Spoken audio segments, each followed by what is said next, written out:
You ask Tiger to solve. This deals with linear equations with one unknown.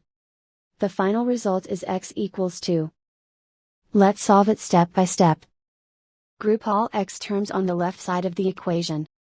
Subtract 2x from both sides.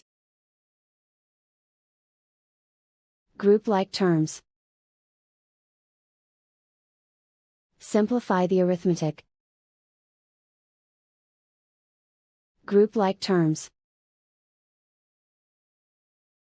Simplify the arithmetic.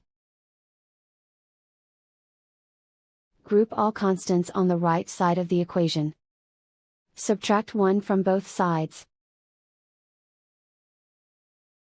Simplify the arithmetic.